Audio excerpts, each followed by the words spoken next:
오늘 말씀의 제목은 베드로의 부인입니다. 베드로의 부인. 부인이 뭔 뜻이에요? 베드로 집사람인가요?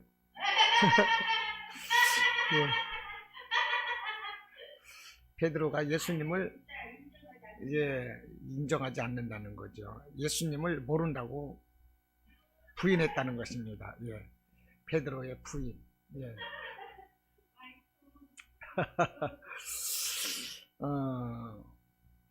오늘 이제 예수님께서 제자들과 함께 기도하실 때에 가룟 유다가 로마 병정들을 이끌고 와서 이분이 예수님이다 이 표를 하면서, 이미 예수님은 다 알고 있었겠지만 예수님이 이제 체포돼서 잡혀가셨습니다. 그런데 이 베드로가 예수님께서 어떻게 되실까 해서 먼 발치에서 따라갔습니다. 그런데 예수님은 이 가야바의 집 안으로 끌려가서 이제 신문을 받고 있는데, 베드로가 가야바의 집 바깥 뜰에 앉아서 이 예수님이 어떻게 되나 이것을 살펴보고 있는 거예요. 불을 쬐면서. 그때 한 여종이 그 베드로를 보면서, 아니 당신도 여기 이 사람 나사렛 예수와 함께 있었잖아, 이렇게 지적을 해요. 당신도 여기 나사렛 예수라는 이 사람과 함께 있었잖아요. 오늘 69절에서 베드로가 바깥들에 앉았더니 한 여종이 나와 이르되 너도 갈릴리 사람 예수와 함께 있었도다, 이렇게 말을 합니다. 그러자 베드로가 모든 사람 앞에서 그 여종이 무슨 말을 하는지 나는 모르겠다, 이 여종이 도대체 무슨 소리를 하는 거야, 나는 모르는 일이요, 그러면서 예수를 첫 번째 부인을 했어요. 할렐루야. 모른다고 부인을 했어요. 그러자 이제 두 번째 사건이 71절로 72절에서 또 일어났는데 뭐라고 하느냐, 베드로가 이제 앞에 문으로 이제 가는데 다른 여종이 또 베드로를 보는 거예요. 그러면서 자기네들 그 편 사람들에게 그러는 거예요. 저 사람이 분명히 나사렛 예수라는 사람과 함께 다니던 것을 내가 분명히 보았어요. 저 사람 분명히 예수 한편이에요, 이렇게 얘기를 하는 겁니다. 그러니까 이 베드로가 또 깜짝 놀라가지고 이제 맹세하면서 자신은 예수를 모른다고 맹세하는 거예요. 그러면서 예수를 또 부인하는 거예요. 나 맹세하거든, 나 저 사람 모르는 사람이라니까, 헛소리야, 생사람 잡지 마시오. 그러면서 이제 모른다고 아주 맹세하면서 예수를 부인했어요. 그런데 이제 세 번째 73절로 74절 말씀인데요, 조금 있다가 거기 섰던 이제 같은 사람들이 그러는 것입니다. 베드로를 보더니 당신의 말투가 먼저 번에 그 나사렛 예수라는 사람들과 함께 있었던 사람하고 똑같네, 그러는 거예요. 왜냐하면 이 갈릴리 해변에서 이 고기 잡던 어부들이거든요, 전부. 그 고기 잡던 어부들 그 말투가 억양이 똑같다는 거예요.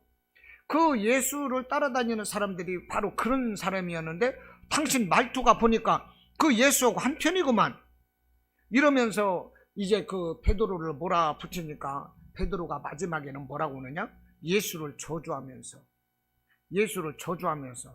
예수를 모른다고 또 맹세하면서까지 저주하면서 맹세하는 거예요. 모른다고. 74절 보실까요? 그가 저주하며 맹세하여 이르되 나는 그 사람을 알지 못하노라.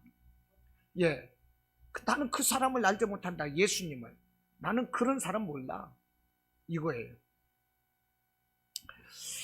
예, 그러면서 이제 밖에 나가는데 그때 닭이 3번 울면서 예수님 말씀이, 닭이 3번 울면 네가 나를 3번 부인할 것이다, 이 말씀이 생각나서 이제 심히 통곡했다는 것입니다.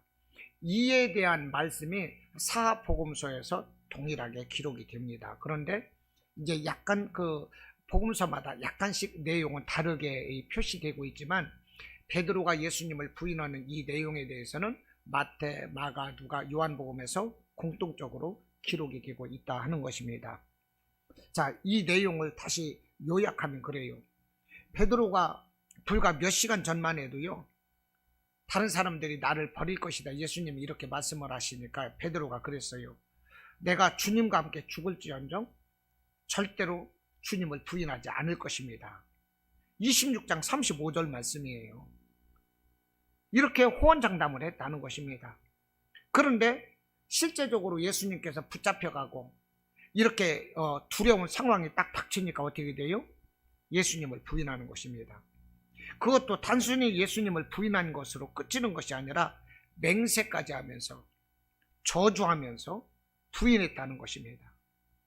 베드로가 예수님을 이렇게 부인하게 된 상황은 예수께서 원수들에게 둘러싸여 가지고 이 고난당하시는 가운데에서 예수님은 뭐라고 하셨느냐?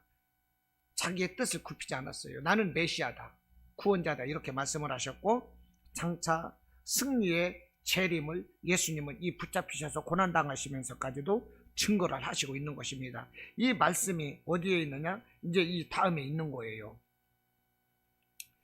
이 64절에서 있네요. 네가 말하였느니라. 그러나 내가 너희에게 이르노니 이후에 인자가 권능의 우편에 앉아 있는 것과, 그러지요?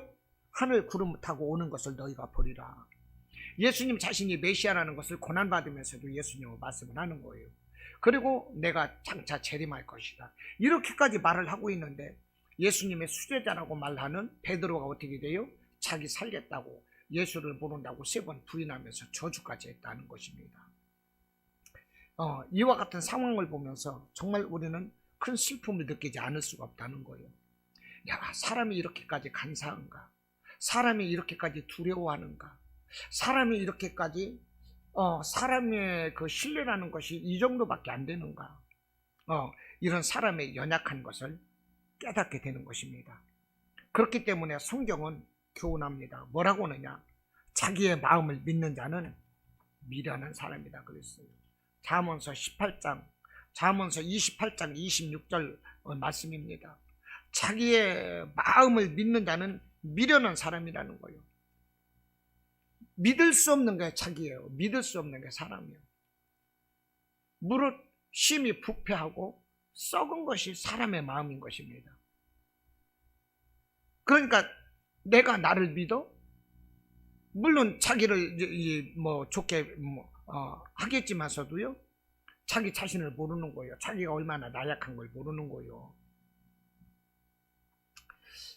그래서 고린도전서 10장 12절로 말씀을 합니다. 누구든지 자기가 선줄로 생각하는 자는 넘어질까 조심하라는 거예요. 내가 선줄로 생각하는 사람들, 이거 뭡니까? 착각이거든요. 이렇게 자기가 선줄로 착각해요. 완벽한 걸로 착각해요. 나는 이제 됐다고 착각해요. 성공했다고 자만합니다. 그럴 때 넘어진다는 거예요. 그런 거 많이 보지 않습니까? 조심하면서 건너는 돌다리는요, 빠지지 않고 건너갈 수가 있어요. 자만할 때 매일 건너가는 돌다리에서도 넘어져서 그냥 빠져버리는 거예요. 우리가 자만할 때 얼마나 많은 실패를 저지르는 것입니까? 실수하게 되는 거거든요. 우리는 언제나 겸손해야 돼요. 나는 됐다고? 천만의 말씀. 나는 자신 있다고? 천만의 말씀이에요. 가장 미련하고 가장 연약하고 가장 변하기 쉬운 것이 누구냐? 바로 나라는 것입니다. 그러므로 우리는 자기 자신을 의뢰하거나 자랑해서는 안 돼요.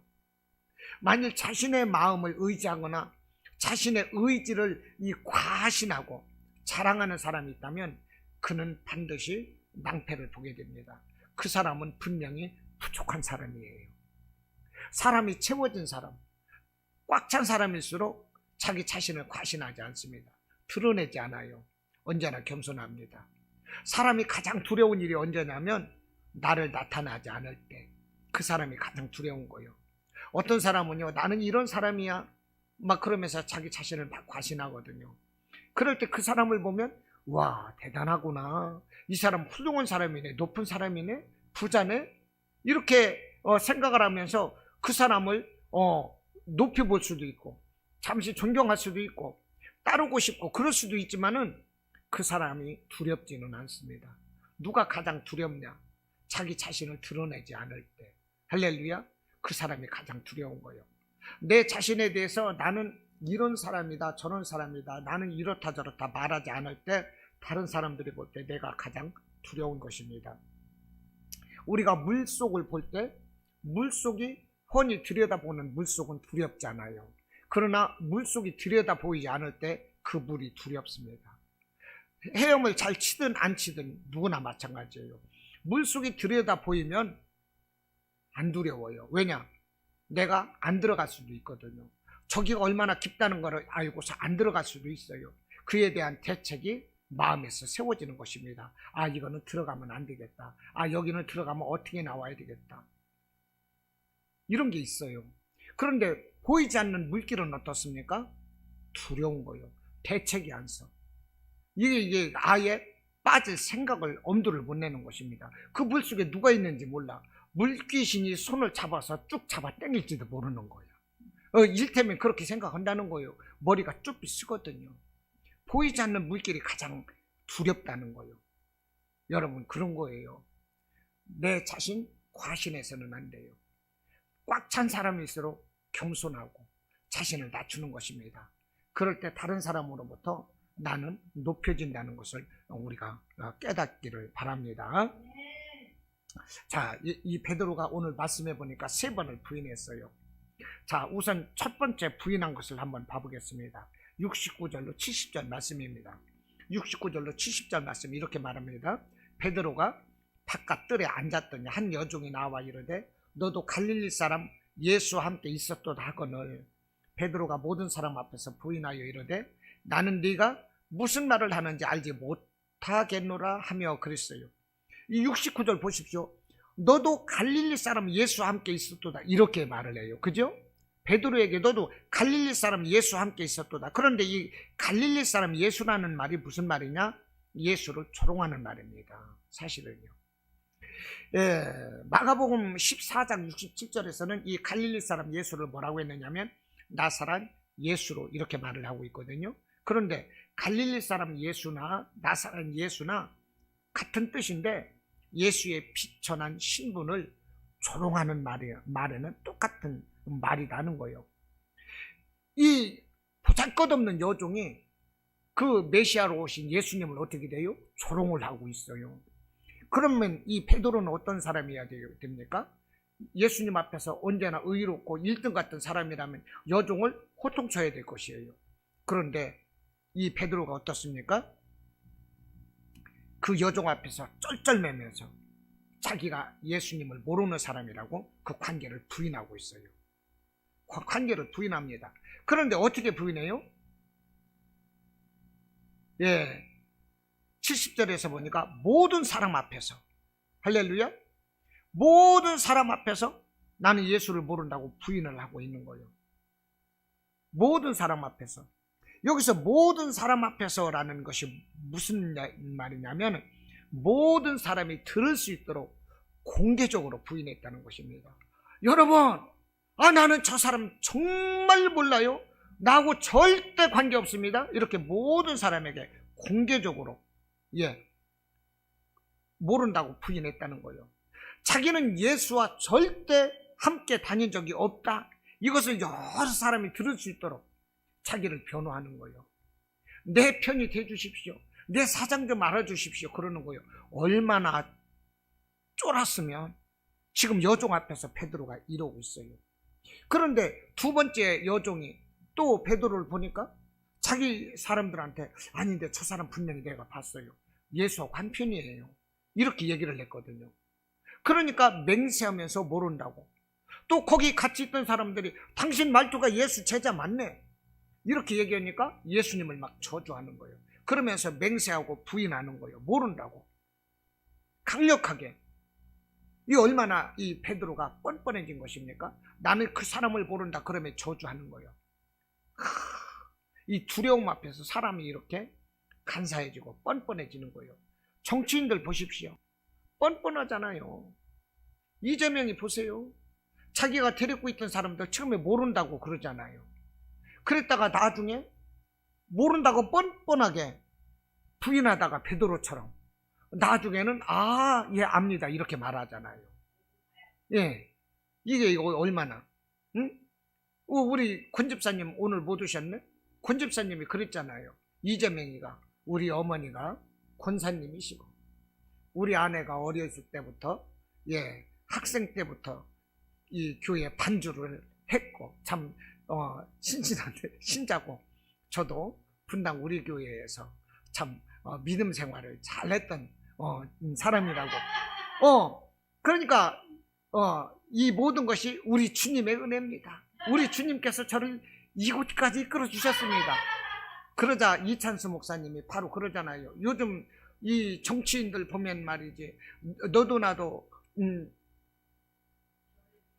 저 교회 장로라고 그러는데, 경기도지사 이재명 씨 우리 교회 뭐 장로다 뭐라고 하는데, 그분 10년 전에 우리 교회 나올 때 초신자였습니다. 초신자.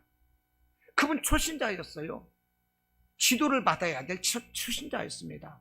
그러다 안 나왔어요. 저는 가끔 그분을 요즘 만날 수 없기 때문에 가끔 생각하는데, 그분이 어느 교회를 가든지 정말로 좋은 교회에 만나서 예수님을 알고 믿음 생활 잘 하기를 저는 기도할 뿐입니다. 그분은 우리 교회 10년 전에 몇 번 나오다 안 나온 초신자였어요. 지도받아야 될 사람이었어요. 장로라니요. 택도 없습니다. 그런 뉘앙스로 이찬수 목사 딱 얘기하는 거 들었죠? 정치인들이 이렇게 뻔뻔한 거예요. 정치인들이. 베드로가 그 예수님을 그렇게 따라다니다가 3번이나 모른다고 부인하고 저주하잖아요. 이 정치인들이 그래요. 유동규 모른다, 정진상 모른다, 누구 모른다, 다 모른다는 거야. 도대체 누굴 아는 거야? 순복음 디자인교회 최성철 목사는 아나?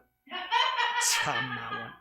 하여튼 이렇게 정치인들이 뻔뻔해요. 이렇게 뻔뻔해요. 자, 그런데 보십시오. 지금 베드로가 부인을 냈는데 누구에게 부인했어요? 그 사람이 누구예요? 여종에게 그랬다는 거예요.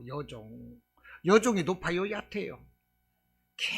정말 이게 사람을 이 신분을 가지고 논하는 것은 아니지만, 여종이라 하면 보통 높지 않잖아요, 그냥.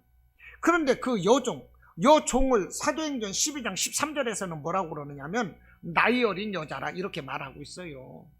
여종을 나이 어린 여자라 사도행전 12장 13절에서 이렇게 말을 하고 있는데, 그런 나이 어린 여자 앞에서, 여종 앞에서 지금 베드로가 이렇게 예수님을 부인하고 있는 거예요. 그러면 베드로가 도대체 무엇 때문에 이렇게 예수님을 부인한 것입니까? 그것은 그 사람들을 두려워했기 때문에 예수님을 부인하는 거예요. 모른다고. 예. 왜 두려워했을까요? 죽을까봐? 왜 죽을까봐 그런 생각이 들었을까요? 예, 왜 죽을까봐 그런 생각이 들었을까요? 58절에서 해답이 있습니다. 58절. 26장 58절. 마태복음 26장, 우리가 69절로 75절을 보고 있습니다. 자, 지금 이제 26장 58절 보면 해답이 있어요. 한번 읽어보세요.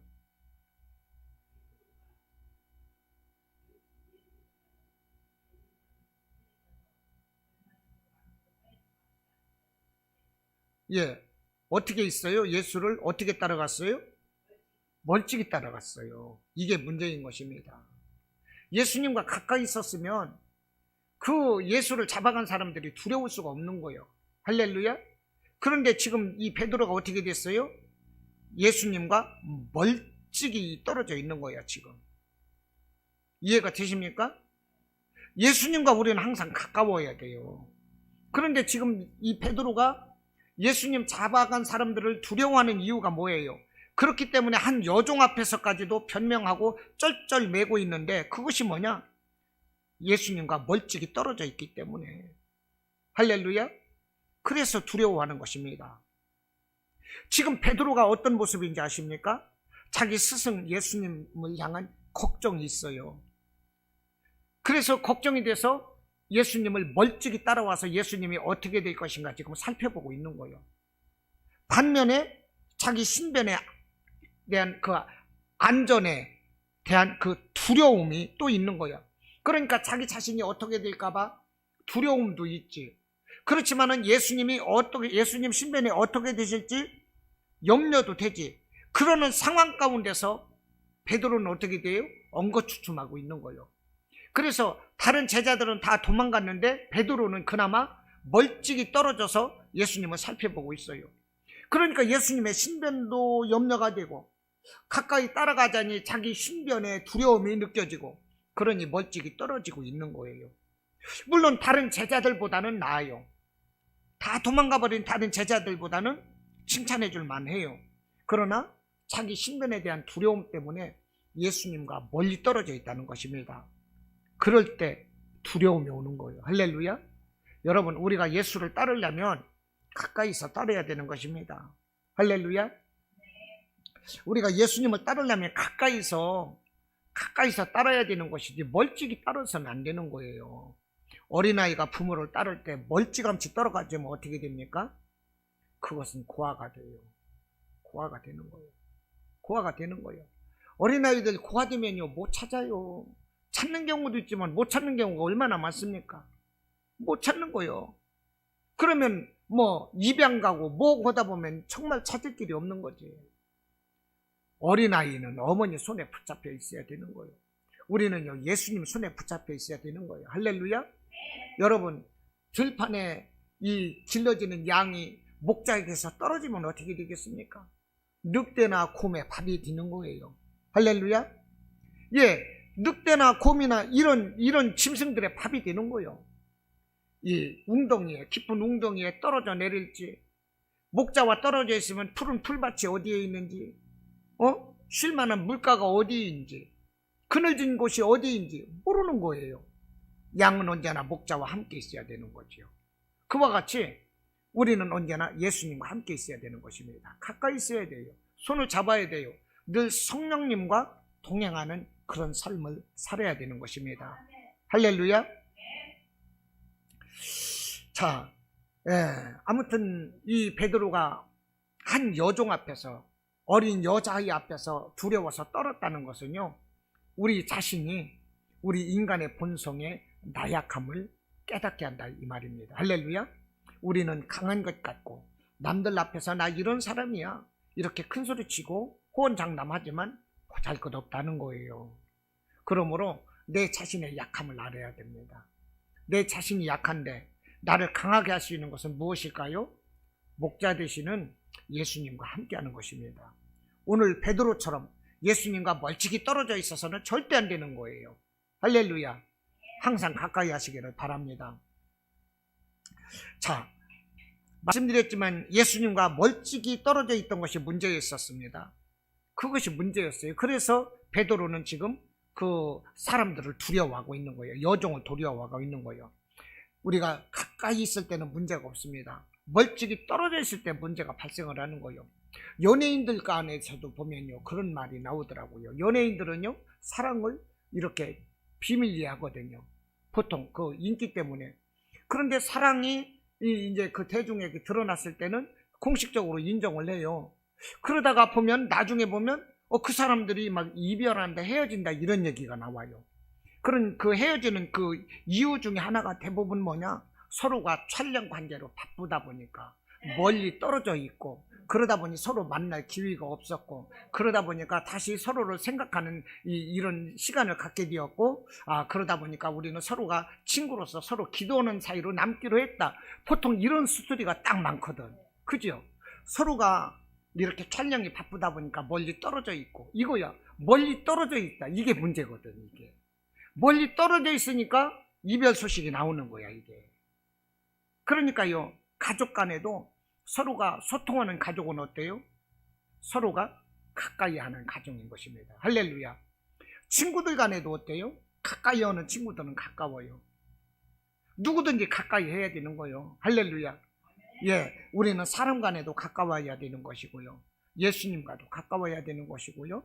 우리 교회와도 가까워야 되는 것이고, 할렐루야. 성도들 간에도 가까워야 되는 것이고, 그래야 교통이 이루어지고 소통이 이루어지는 것입니다. 자, 오늘 이 말씀을 통해서 이제 베드로가 이제 부인을 했는데, 이 말씀을 통해서 우리가 또 다른 부분 세 가지를 간단히 생각을 하고자 하는데, 시간이 24분이 지났기 때문에 간단히 보고자 합니다. 아무튼 뭐 그것도 시간이 뭐 간단히 될지 안 될지는 봐야 되겠지만, 세 가지를 제가 살펴봤는데, 첫째는 뭐냐? 나사렛 예수님께 속한 자가 복된 자다는 거예요. 할렐루야. 보십시오. 오늘 26장 29절에서부터 봤지요. 그런데 뭐라고 나와 있습니까? 69절에서 그 여종이 말을 하는 거예요. 너도 갈릴리 사람 예수와 함께 있었도다. 그러지요? 이 갈릴리 사람. 마가복음 14장에서는 나사렛 예수라고 표현하고 있는데, 갈릴리 사람이나 나사렛 예수나 예수를 비하하고 조롱하는 소리라고 그랬지요. 세상 사람들은 나사렛 예수라는 말이 조롱하는 소리일지라도 우리 믿음의 사람들에게 있어서 나사렛 예수라는 말은 생명을 살리는 말이고 축복된 말이다 하는 거예요. 이해가 되십니까? 보십시오. 69절, 71절 이런 데서 나사렛 예수와 함께 있었도다 그러거든요. 이 사람 나사렛 예수와 함께 있었도다. 여러분, 그런데 이 베드로는 뭐라고 그랬어요? 맹세하고 부인하며 내가 그 사람을 알지 못한다 그랬어요. 보십시오. 나사렛 예수라는 말은 우리를 살리는 거예요. 메시아 그리스도가 나사렛 예수로 오셨어요. 창세전부터 우리를 구원하시기로 계획하셨던, 예정되었던 그 구원자가 나사렛 예수로 오셨어요. 나사렛 예수는 우리의 하나님이신 것입니다. 할렐루야. 우리의 구원자예요. 나사렛 예수를 안다는 것, 나사렛 예수와 함께 있다는 것, 나사렛 예수라는 칭호는 축복된 성호임이 틀림이 없는 것입니다. 그런데 베드로는 내가 그 사람을 알지 못하노라 이렇게 말을 하고 있어요. 이것이 잘못된 것입니다. 할렐루야. 나사렛 예수는요, 우리와 함께 있어야 될 이름이에요. 우리는 나사렛 예수를 따라갈 때 나사렛 예수 이름으로 우리가 선포하면 귀신이 떠나가는 것이고 병이 떠나가는 것이고 모든 환경의 억압이 다 묶임에서 풀어지는 거예요. 나사렛 예수가 이와 같이 큰 능력을 가지고 있는 것입니다. 살리는 거예요, 나사렛 예수가. 그런데 베드로는 내가 그 사람을 알지 못한대요. 이 축복된 말씀을 여러분 무엇이 생각나는 것입니까? 우리가 생명의 구원자 되시는 하나님을 그렇게 전함에도 불구하고 세상 사람들은 그거 필요 없다고 외면하는 것과 똑같지 않습니까? 예수 그리스도 생명의 구원자를 우리가 그렇게 전하는데도 불구하고 세상 사람들은 그것을 외면해요. 그것을 몰라요. 오늘 베드로와 똑같잖아요. 내가 그 사람을 알지 못하노라. 이 사람이 나사렛 예수와 함께 있었도다. 그러니까 내가 그 사람을 알지 못하노라. 이 얼마나 어리석냐고요. 우리는 나사렛 예수를 알아야 돼요. 나사렛 예수와 함께 있어야 되는 것입니다. 할렐루야. 이 나사렛 예수를 나의 주인으로, 왕으로, 구원자로, 하나님으로 모셔드려야 되는 것입니다. 이 나사렛 예수라는 이름에는 두 가지 의미가 있습니다. 이 두 가지 의미, 첫째는 뭐냐? 거룩하게 자신을 지킨다는 의미가 있습니다. 나사렛 예수라는 의미 속에서. 나사렛 예수께서는 이 땅의 죄로부터 자신을 온전히 지키심으로 인하여 하나님 앞에 거룩한 화목 제물이 되셨다는 거예요. 자기 자신을 거룩하게 지키심으로 인해서 하나님 앞에 거룩한 화목 제물이 되셨고, 믿는 우리에게 영원한 속죄 제사를 이루셨어요.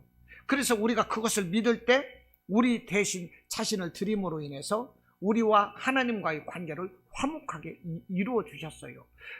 예수님 자신이 화목제물이 되셨는데 화목제물이 되시기까지 자기 자신이 먼저 거룩함을 지키셨다 하는 거예요. 이것이 나사렛 예수의 첫 번째 뜻인 것입니다. 할렐루야.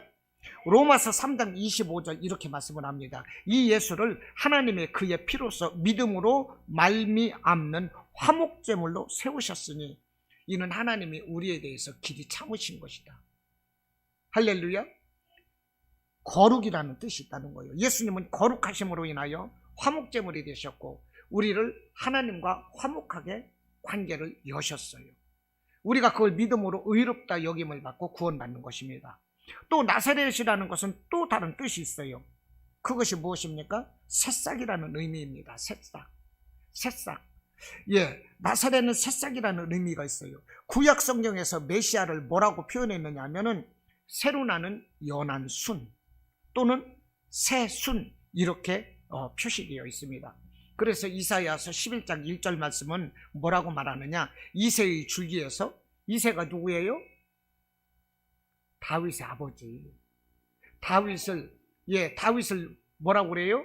예수의 그 조상으로 보잖아요. 유다 지파 다윗의 후손 예수 이렇게 말하지 않습니까? 그런데 다윗을 말하기 위해서 지금 이새를 말하고 있는 거예요. 다윗의 아버지 이새. 보십시오. 이사야 11장 1절에서 이새의 줄기에서 한 싹이 나며 그 뿌리에서 한 가지가 나서 결실할 것이요. 그러니까 이새의 줄기에서 한 싹이 나며 그랬잖아요. 그러니까 구약 성경에서 메시아를 뭐라고 그랬어요? 새싹이라고 말했다는 거예요. 이사야 11장 1절에서 그걸 말하고 있잖아요. 그죠? 그리고 이사야 53장 2절에서는 뭐라고 그러느냐? 그는 주 앞에서 자라나기를 연한 순 같고 이렇게 말해요. 그러니까 나사렛이 무슨 의미라고 그랬어요? 새싹이라는 의미가 있고 연한 순이다 이렇게 말했잖아요. 그러니까 여러분, 이 나사렛이 예수라는 말은 우리에게 어떠한 의미로 다가오는 것입니까? 희망의 상징이라는 거예요. 희망. 나사렛 예수께서는 사망의 독초가 무성한 그런 이 세상에 그런 것이 아니라 생명의 새싹이 되어서 나신 분이라는 거예요. 할렐루야. 이 세상에 이 무수한 것들은 어때요? 사망의 독초가 가득하지요. 사망의 독초들이 무성하지 않습니까? 이 세상에는. 그러나 예수님은 생명의 새싹으로 이 땅에 오셨다는 거예요. 이분이 누구냐? 나사렛 예수라는 것입니다. 그 뜻을 볼 때 여러분, 나사렛 예수라는 것은 우리에게 영원한 소망이 되시고 생명이 되시는 거예요. 할렐루야. 나사렛 예수가 아까 뭐라고 그랬어요? 거룩한 구원이라고 그랬잖아요. 거룩한 구원. 그 거룩하심으로 인하여 그걸 믿음으로 우리가 의롭다 여김을 받고 우리 영혼을 지키게 되는 거예요. 우리의 영혼을. 제가 오늘 직장에 가서 이제 그 송별식 겸 해가지고 우리 팀원들의 말씀이 한 50여 명이 돼요. 엄청 많은 거죠. 오늘 끝까지 사람들이 가지를 않고 있었는데 참 제가 마지막으로 그분들에게 인사를 했습니다. 한 50여 명이 모이다 보니까 워낙 시끄러워요. 제가 마지막으로 저는 이렇게 인사를 했어요. 참 살다 보니까 세월이 엄청 빠릅니다. 빠른 세월을 살고 있는데 우리가 산다는 것이 무엇보다도 우리 건강처럼 소중한 것이 없더라. 여러분들 건강하시기를 바라고, 또 내가 87년 5월 8일에 입사를 해서 오늘까지 살면서 기아자동차에서 내가 몸담았다는 것이 너무나도 감사하다.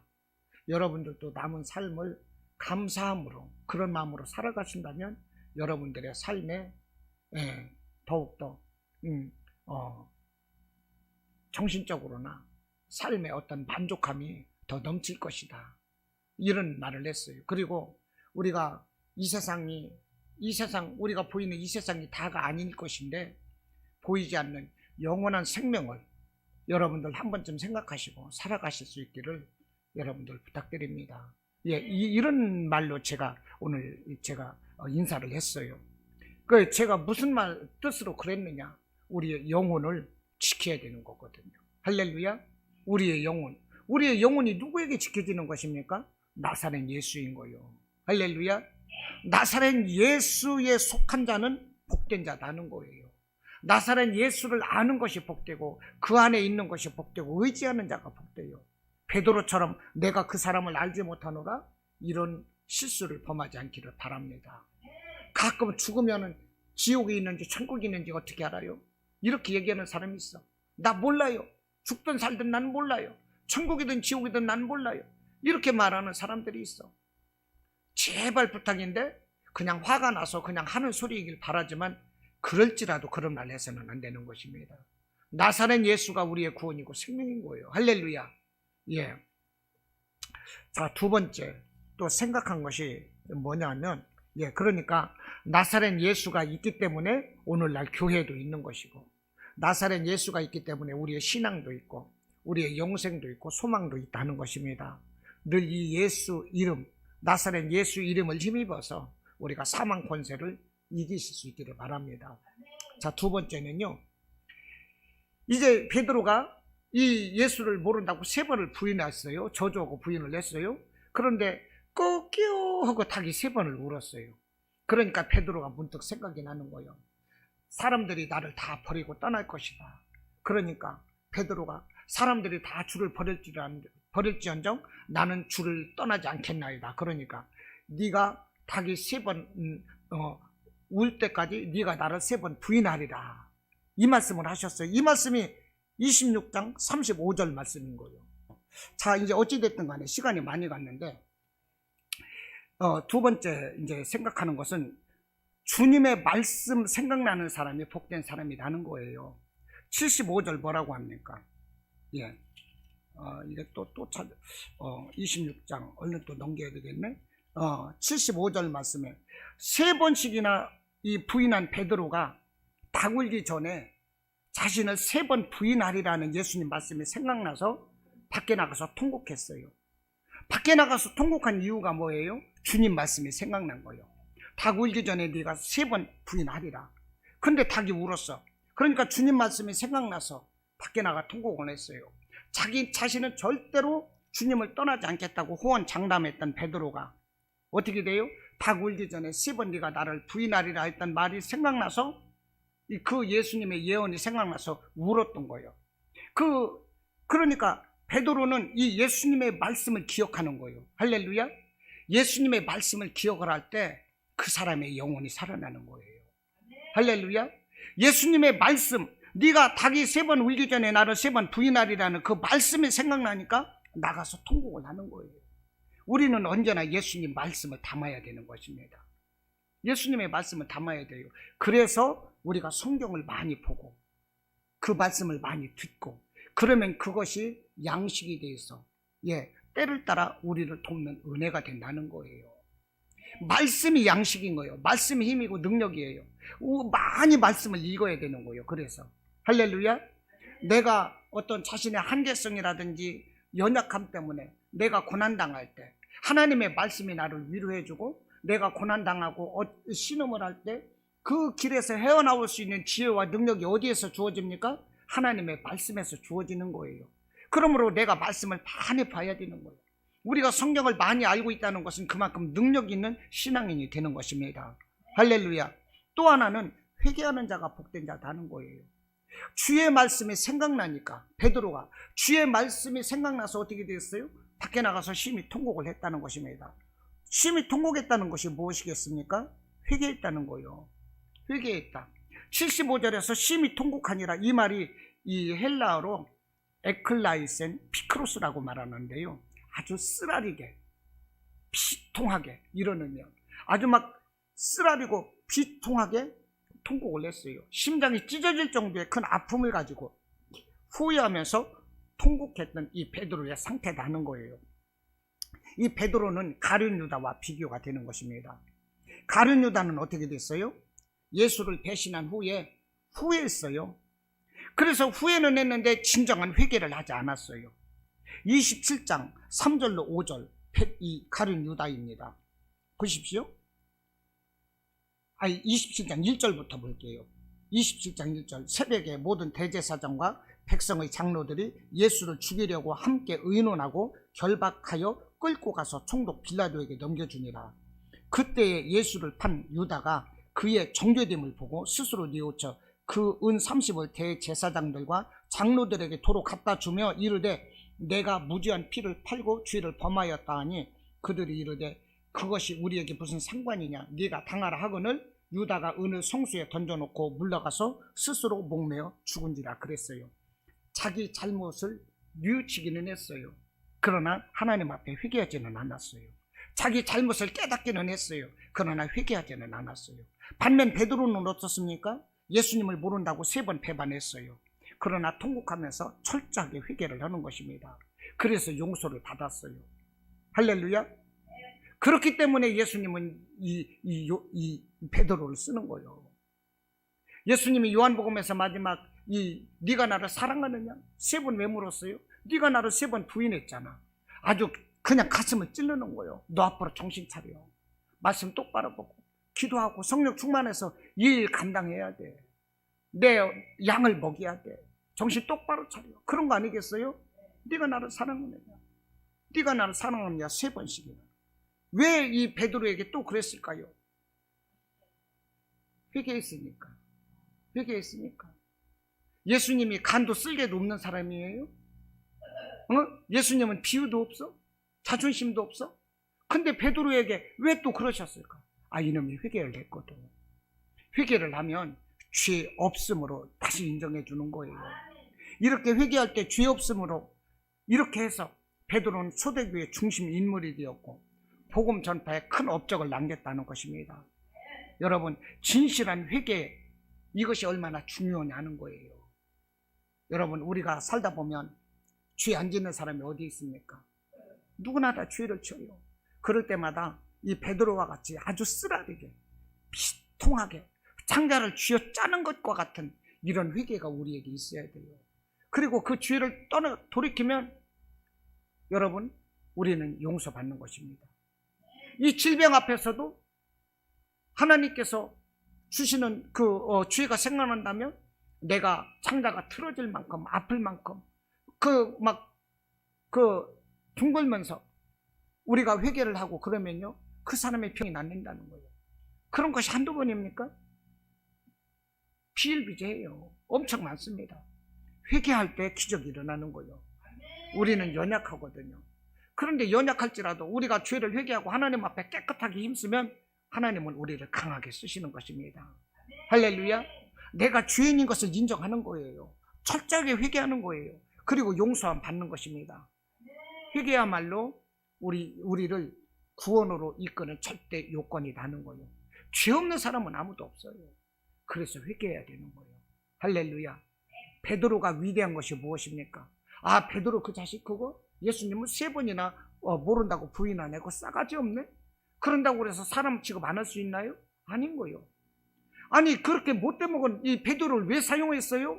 예수님 그 말씀에 어긋나지 않습니까? 그거 모르는 거야. 베드로가 통곡을 했잖아요. 회개한 것입니다. 할렐루야. 우리도 회개하는 그런 신앙인이 되시기를 바랍니다.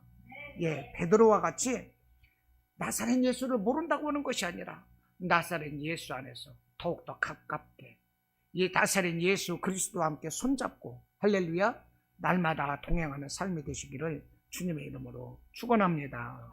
아멘.